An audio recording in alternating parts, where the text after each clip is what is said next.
Hi, I'm Tim. Welcome to Watchbox, and thanks for logging on. If you love this watch, email me, tmosso@thewatchbox.com. Your purchase and pricing email question line for buying this or any watch you see on any Watchbox platform. Please reach out to me directly. Email tmosso@thewatchbox.com for pricing details. In 1996, Vacheron Constantin rejoined the ranks of sports watch manufacturers, launching this, the Overseas. Based on the 1977 model 222, the Overseas was designed by a team of freelance designer Dino Modolo and future Vacheron design chief Vincent Kaufman. There was a 37mm model, which was considered the jumbo, and then there was this, the 35mm midsize. Neither a men's watch nor a ladies' watch. It was designed to be a little bit more discreet and versatile. Yes, it fits smaller wrists, but all in yellow gold. It wasn't designed to be a quiet watch, just a less loud watch. I've always thought that watches of smaller dimensions better make use of yellow gold, and I think the effect here is ideal. There's richness, but it's not overwrought or overbearing. On my 16cm circumference wrist, you can see how it wears. Let's talk about the other dimensions. It's 35mm in diameter, but it's a svelte 8.4mm thick. From lug to lug, if we're talking just the case, it's 40.6mm. If it's the total distance across the wrist, that is this little end link to its opposite number, the total distance across the wrist is still very manageable, 46.6mm.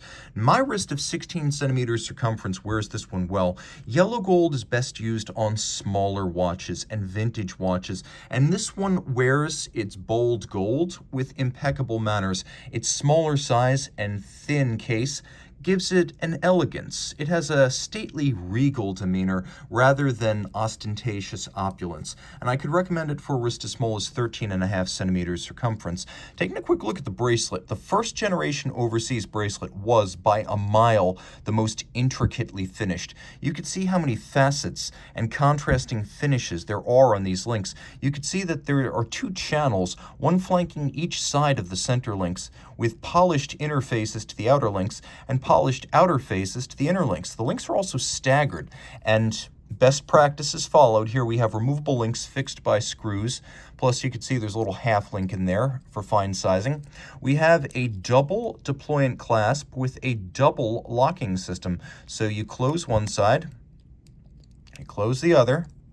Now you have a little switch, and you can throw that switch, assuming you've already closed them sufficiently, and that little switch is sort of a lock that is then reinforced by a clamshell. So it has a lock upon a lock, and you can see that Maltese cross motif on the clamshell. You can also see the use of ceramic pin snaps even then to prevent the wearing down of the snap tolerance. Let's open this up again. You can see a little Maltese cross on the release switch, and then a double fold that is curved to match the underside of your wrist and beautifully polished internally.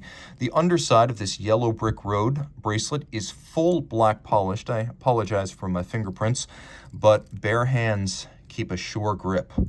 The watch has a case that is tonneau-based, but very slim, and unlike, for example, the 3rd series Overseas, you see how there's no plinth underneath the bezel? The bezel sits right on top of the case. The case flank is polished. The bracelet is held on with screws and bars. That's best practices. No spring bars here. This is very secure. The lug hoods and the case top are satinated. The outer face of each of these little bezel outcroppings is polished, but the recesses are vertically satinated. And of course, the bezel emulates that Maltese cross logo that is the emblem of the company. Mini crown guards here, Maltese cross on the crown, screw down crown, 150 meters water resistant. We have a sort of vogue or wave pattern on the guilloche dial, and lovely applied dart style and loomed indices. We have baton style hands and a generously counterweighted Lancet-style seconds hand. We have a frame around the date, which is beautifully faceted. We'll do a quick loom shot and get a better look at this watch. For those of you keeping score at home, this is Vacheron, reference 42052. And we'll turn it over to enjoy the image of the Italian naval training vessel Amerigo Vespucci. That is the vessel that is depicted on the case back.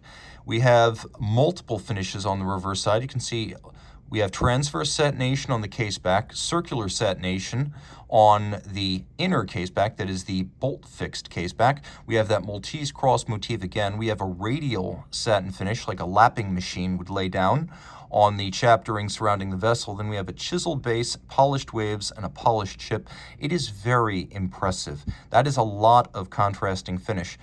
The watch, being 150 meters water resistant, is more water resistant than any Nautilus, Aquanaut, or Royal Oak, save the Royal Oak Diver. The movement inside is based on the Girard-Perregaux 3100, so it is a thin, fine automatic movement.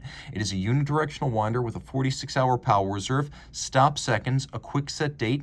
It beats at 8 beats per second, it pivots on 27 joules, and it is 5-position adjusted and certified as a COSC recognized Swiss chronometer. And this was the only generation of the Overseas to feature a chronometer certification. Reach out to Team Mosso at thewatchbox.com for purchase and pricing details.